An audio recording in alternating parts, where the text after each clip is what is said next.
ಇಲ್ಲ, ಅದ್ರ ಬಗ್ಗೆ ನಾವೇನು ಚರ್ಚೆ ಮಾಡೋದಕ್ಕೆ ಹೋಗಿಲ್ಲ. ಯಾಕಂದ್ರೆ ನಮಗೇನು ಆತಂಕ ಇಲ್ಲ. ಭಾರತೀಯ ಜನತಾ ಪಾರ್ಟಿಯವರು ಅವರ ಮುಖಂಡರುಗಳು ಏನು ಹೇಳ್ಕೊಳ್ತಾ ಇದ್ದಾರೋ ನಮಗೇನು ಅದರ ಬಗ್ಗೆ ಆತಂಕ ಇಲ್ಲ. ನಮಗೆ ಗೊತ್ತಿದೆ ಯಾವ ರೀತಿ ಸರ್ಕಾರ ಸ್ಥಿರವಾಗಿದೆ ಅನ್ನೋದು ನಮಗೆ ಗೊತ್ತಿದೆ. ಆದರೆ ಅವರು ಪ್ರಯತ್ನ ಮಾಡ್ತಿದ್ದಾರೆ. ಅವರು ಪ್ರಯತ್ನ ಮಾಡ್ತಿಲ್ಲ ಅಂತ ನಾನು ಹೇಳೋದಕ್ಕೆ ಹೋಗೋದಿಲ್ಲ. ಅವರು ಪ್ರಯತ್ನ ಮಾಡ್ತಿದ್ದಾರೆ.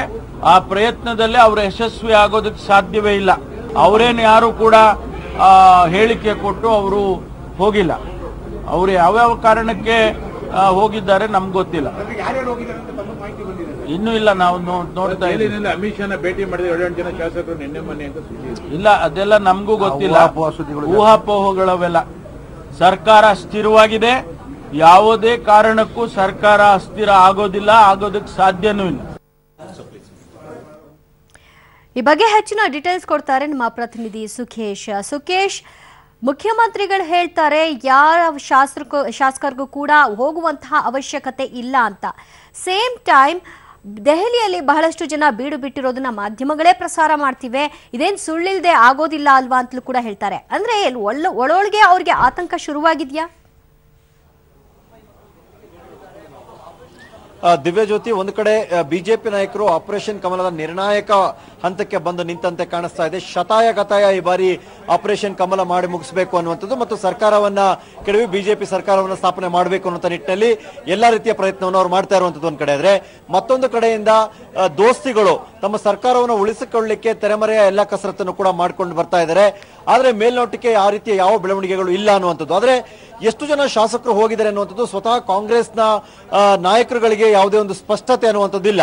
ಆದ್ರೆ ಒಂದು ಸಮಾಧಾನದ ವಿಚಾರ ದೋಸ್ತಿಗಳಿಗೆ ಅಂದ್ರೆ, ಏನು ಸರ್ಕಾರವನ್ನ ರಚನೆ ಮಾಡಲಿಕ್ಕೆ ಬಿಜೆಪಿಗೆ ಬೇಕಾದಂತ ಶಾಸಕರ ಸಂಖ್ಯೆ ಅಥವಾ ಸರ್ಕಾರವನ್ನ ಪತನ ಮಾಡಲಿಕ್ಕೆ ಬೇಕಾದಂತ ಶಾಸಕರ ಸಂಖ್ಯೆಯಷ್ಟು ದೊಡ್ಡ ಮಟ್ಟದ ಶಾಸಕರ ಒಂದು ಸೆಳೆಯುವಂತಹ ಹಂತದಲ್ಲಿ ಬಿಜೆಪಿ ಯಶಸ್ವಿ ಆಗಿಲ್ಲ ಅನ್ನುವಂಥದ್ದು ಕಾಂಗ್ರೆಸ್ ಮತ್ತು ಜೆಡಿಎಸ್ ನಾಯಕರ ಸಮಾಧಾನಕರ ವಿಚಾರ. ಆದ್ರೂ ಕೂಡ ಮುಂದಿನ ದಿನಗಳಲ್ಲಿ ಏನ್ ಬೇಕಾದ್ರೂ ಆಗ್ಬಹುದು, ಅಥವಾ ತೆರೆಮರೆಯಲ್ಲಿ ಅಥವಾ ಕೆಲವು ಶಾಸಕರಲ್ಲಿ ಇರುವಂತಹ ಅಸಮಾಧಾನ ಯಾವ ರೀತಿಯ ತಿರುವನ್ನು ಕೂಡ ಪಡಿಬಹುದು ಅನ್ನುವಂತ ಆತಂಕ ಖಂಡಿತವಾಗಿಯೂ ಇದೆ.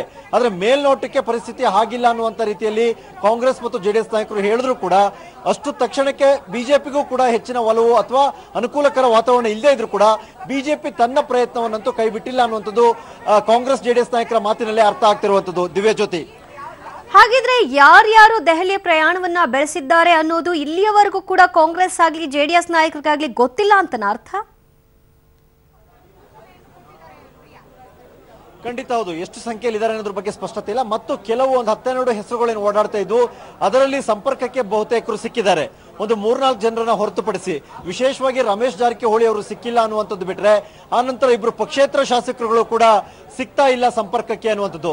ಜೊತೆಗೆ ಬಳ್ಳಾರಿ ಗ್ರಾಮಾಂತರದ ನಾಗೇಂದ್ರ, ಇವರೊಂದು 4 ಹೆಸರುಗಳು ಪ್ರಮುಖವಾಗಿ ಓಡಾಡ್ತಾ ಇದೆ ಅನ್ನೋದು ಬಿಟ್ರೆ ಅದನ್ನು ಹೊರತುಪಡಿಸಿ ಬಹುತೇಕ ಎಲ್ಲ ಶಾಸಕರುಗಳು ಕೂಡ ಸಂಪರ್ಕದಲ್ಲಿ ಇದ್ದಾರೆ ಅನ್ನುವಂಥದ್ದು. ಆದ್ರೆ ಇವ್ರು 4 ಜನ ಸಂಪರ್ಕಕ್ಕೆ ಸಿಗ್ಲಿಲ್ಲ ಅಂದ ಕೂಡಲೇ ಆಪರೇಷನ್ ಕಮಲಕ್ಕೆ ಒಳಗಾದ್ರು ಅನ್ನುವಂತ ಅರ್ಥ ಅಲ್ಲ ಅನ್ನುವಂಥದ್ದು ಕಾಂಗ್ರೆಸ್ ನಾಯಕರ ಸಮರ್ಥನೆ. ಮತ್ತು ಅದೇ ದಾಟಿಯಲ್ಲಿ ಮುಖ್ಯಮಂತ್ರಿಗಳು ಕೂಡ ಮಾತಾಡಿರೋದ್ರಿಂದ ಎಲ್ಲ ಒಂದ್ ಕಡೆ ಇವರೇನೋ ವೈಯಕ್ತಿಕ ಕಾರಣಗಳಿಗೆ, ವೈಯಕ್ತಿಕ ಬೇರೆ ಬೇರೆ ಪ್ರವಾಸಗಳಿಗೆ ಕಾರಣಗಳಿಗೆ ಹೋಗಿದ್ದಾರೆ ಹೊರತು ಅದು ಆಪರೇಷನ್ ಕಮಲದ ಭಾಗ ಅಲ್ಲ ಅಥವಾ ಬಿಜೆಪಿ ನಾಯಕರುಗಳು ಕರ್ಕೊಂಡು ಹೋಗಿರುವಂತದ್ದು ಅಲ್ಲ ಅನ್ನುವಂತ ಸಮರ್ಥನೆಯನ್ನ ಕಾಂಗ್ರೆಸ್ ಜೆಡಿಎಸ್ ನಾಯಕರುಗಳು ಕೊಡ್ತಾ ಇರುವಂತದ್ದು. ದಿವ್ಯಜ್ಯೋತಿ, ಈ ಸಂಕ್ರಾಂತಿಯ ಬಳಿಕ ಯಾರಿಗೆ ಸಿಹಿ ಆಗಬಹುದು, ಯಾರಿಗೆ ಕಹಿ ಆಗಬಹುದು ಅನ್ನೋದು ಸದ್ಯ ಮೇಲ್ನೋಟಕ್ಕೆ ಬರ್ತಾ ಇರುವಂತಹ ಚರ್ಚೆಯಲ್ಲಿ ಗೊತ್ತಾಗ್ತಾ ಇದೆ. ಸುಖೇಶ್,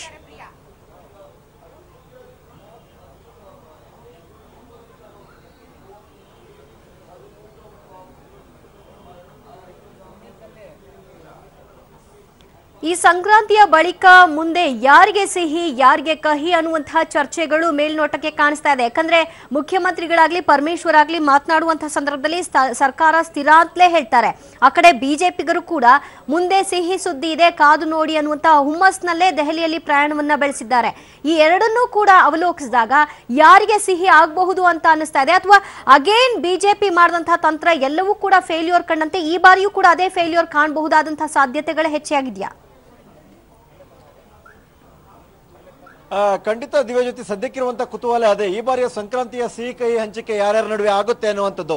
ಆದ್ರೆ ಕಾಂಗ್ರೆಸ್ ಮತ್ತು ಜೆಡಿಎಸ್ ನಾಯಕರಿಗೆ ಇರುವಂತಹ ಕಾನ್ಫಿಡೆನ್ಸ್ ಏನು ಅಂದ್ರೆ ಬಿಜೆಪಿ ನಾಯಕರು ಹಾಗೇನಾದ್ರೂ ಸರ್ಕಾರವನ್ನ ಕೆಡವಿ ಮತ್ತೆ ಅವರು ಸರ್ಕಾರವನ್ನು ಸ್ಥಾಪನೆ ಮಾಡಲೇಬೇಕು ಅನ್ನೋದಾದ್ರೆ ನಿರೀಕ್ಷೆಯ ಮಟ್ಟದ ಶಾಸಕರನ್ನ ಸೆಳೆದು ರಾಜೀನಾಮೆ ಕೊಡಿಸುವ ಮಟ್ಟದಲ್ಲಿ ಅವರ ಪ್ರಯತ್ನದಲ್ಲಿ ಅವರಿಗೆ ಯಶಸ್ಸು ಸಿಗ್ತಾ ಇಲ್ಲ ಅನ್ನುವಂತ ಕಾನ್ಫಿಡೆನ್ಸ್ ಕಾಂಗ್ರೆಸ್ ಜೆಡಿಎಸ್ ನಾಯಕರದು.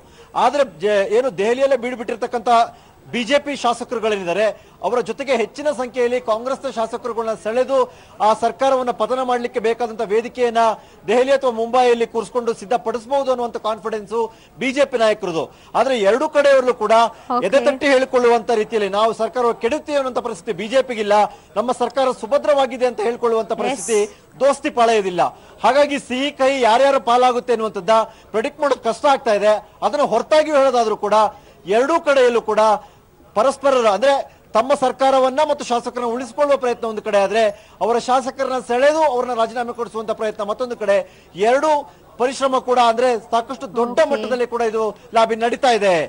ದಿವ್ಯ ಜ್ಯೋತಿ, ಥ್ಯಾಂಕ್ ಯು ಸುಕೇಶ್ ನಿಮ್ಮೆಲ್ಲ ಮಾಹಿತಿಗೆ. ಹಾಗಿದ್ರೆ ಆಪರೇಷನ್ ಕಮಲದ ಕುರಿತಾಗಿ ಮುಖ್ಯಮಂತ್ರಿ ಕುಮಾರಸ್ವಾಮಿ ಹಾಗೆ ಪರಮೇಶ್ವರ್ ಏನ್ ಹೇಳಿದ್ರು ಬನ್ನಿ ನೋಡೋಣ. ಬಿಜೆಪಿ ಪಕ್ಷದವ್ರು ಹೆಚ್ಚಿನ ಸ್ಥಾನ ಗೆಲ್ಲಬೇಕು ಅಂತ ಹೇಳಿ ಅವ್ರಿಗೇನೋ ಒಂದು ಕಸರತ್ ದೆಹಲಿ ಒಳಗೆ ಮಾಡ್ಕೊಂಡಿದ್ದಾರೆ. ಅವ್ರು ಮಾಡ್ಕೊಳ್ತಕ್ಕಂಥ ಕಸರತ್ತಿಗೆ ಕರ್ನಾಟಕದಲ್ಲಿ ಇರ್ತಕ್ಕಂಥ ಸರ್ಕಾರವನ್ನು ಡಿಸ್ಟೆಬಿಲೈಸ್ ಮಾಡಲಿಕ್ಕೆ ಅವರೇನೋ ಸಭೆ ಮಾಡ್ತಾ ಇದ್ದಾರೆ ಅಂತಕ್ಕಂಥ ಭಾವನೆ ಕೆಲವರು ಮೂಡಿದ್ರೆ ಅದಕ್ಕೆ ನಾನೇನು ಮಾಡೋಕ್ಕಾಗುತ್ತೆ? ಬಿಜೆಪಿಯವರು ಯಾರ್ಯಾರನ್ನ ಕಾಂಟ್ಯಾಕ್ಟ್ ಮಾಡ್ತಾ ಇದ್ದಾರೆ ಎಲ್ಲ ವಿಷಯ ನನಗೆ ಗೊತ್ತಾಗಲ್ವೇ? ಯಾರ್ಯಾರಿಗೆ ಎಷ್ಟು ದೊಡ್ಡದ ಉಡುಗೊರೆ ಕೊಡ್ತೀವಿ ಅಂತ ಹೇಳಿ ಪಾಪ ಅವ್ರಗಳ ಮೇಲೆ ಒತ್ತಡ ಹಾಕ್ಲಿಕ್ಕೆ ಪ್ರಯತ್ನ ಪಡ್ತಾ ಇದ್ದಾರೆ. ಎಲ್ಲ ಮಾಹಿತಿ ಇಟ್ಕೊಂಡಿದ್ದಾನೆ. ಏನು ಅನುಮಾನ ಇದೆಯಾ ನಿಮ್ಗೆ ಇನ್ನೂ?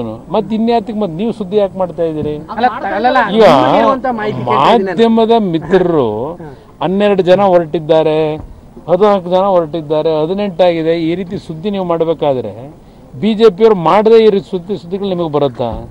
ಆದ್ರೆ ಅವರ ಆಮಿಷಗಳಿಗೆ ಅವರು ತೋರಿಸ್ತಕ್ಕಂಥ ಹಲವಾರು ರೀತಿಯ ಆಸೆಗಳನ್ನ ಇವತ್ತು ನಂಬಿ ಕಾಂಗ್ರೆಸ್ನಿಂದಾಗಲಿ JDS ಇಂದಾಗಲಿ ಶಾಸಕರು ಹೋಗ್ತಕ್ಕಂಥ ಪರಿಸ್ಥಿತಿ ಇಲ್ಲ ಇವತ್ತು ರಾಜ್ಯದಲ್ಲಿ.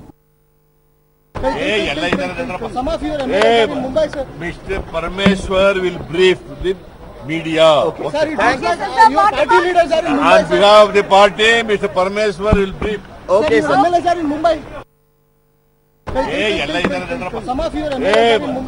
Mr. Parameswar will brief the media. On behalf of the party, Mr. Parameswar will brief. Okay, sir.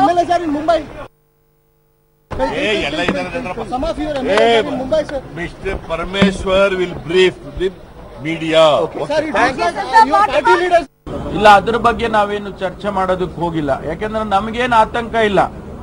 ಭಾರತೀಯ ಜನತಾ ಪಾರ್ಟಿಯವರು ಅವರ ಮುಖಂಡರುಗಳು ಏನು ಹೇಳ್ಕೊಳ್ತಾ ಇದ್ದಾರೋ ನಮಗೇನು ಅದರ ಬಗ್ಗೆ ಆತಂಕ ಇಲ್ಲ. ನಮಗೆ ಗೊತ್ತಿದೆ ಯಾವ ರೀತಿ ಸರ್ಕಾರ ಸ್ಥಿರವಾಗಿದೆ ಅನ್ನೋದು ನಮಗೆ ಗೊತ್ತಿದೆ. ಆದರೆ ಅವರು ಪ್ರಯತ್ನ ಮಾಡ್ತಿದ್ದಾರೆ. ಅವರು ಪ್ರಯತ್ನ ಮಾಡ್ತಿಲ್ಲ ಅಂತ ನಾನು ಹೇಳೋದಕ್ಕೆ ಹೋಗೋದಿಲ್ಲ. ಅವರು ಪ್ರಯತ್ನ ಮಾಡ್ತಿದ್ದಾರೆ. ಆ ಪ್ರಯತ್ನದಲ್ಲಿ ಅವರು ಯಶಸ್ವಿ ಆಗೋದಕ್ಕೆ ಸಾಧ್ಯವೇ ಇಲ್ಲ. ಅವರೇನು ಯಾರು ಕೂಡ ಹೇಳಿಕೆ ಕೊಟ್ಟು ಅವರು ಹೋಗಿಲ್ಲ. ಅವರು ಯಾವ್ಯಾವ ಕಾರಣಕ್ಕೆ ಹೋಗಿದ್ದಾರೆ ನಮ್ಗೆ ಗೊತ್ತಿಲ್ಲ. ಇನ್ನೂ ಇಲ್ಲ, ನಾವು ನೋಡ್ತಾ ಇದ್ದೀವಿ. ಅಮಿತ್ ಶಾ ಭೇಟಿ ಮಾಡಿದ 7 ಜನ ಶಾಸಕರು ನಿನ್ನೆ ಮೊನ್ನೆ ಅಂತ ಇಲ್ಲ, ಅದೆಲ್ಲ ನಮಗೂ ಗೊತ್ತಿಲ್ಲ. ಊಹಾಪೋಹಗಳವೆಲ್ಲ. ಸರ್ಕಾರ ಸ್ಥಿರವಾಗಿದೆ. ಯಾವುದೇ ಕಾರಣಕ್ಕೂ ಸರ್ಕಾರ ಅಸ್ಥಿರ ಆಗೋದಿಲ್ಲ, ಆಗೋದಕ್ಕೆ ಸಾಧ್ಯನೂ ಇಲ್ಲ.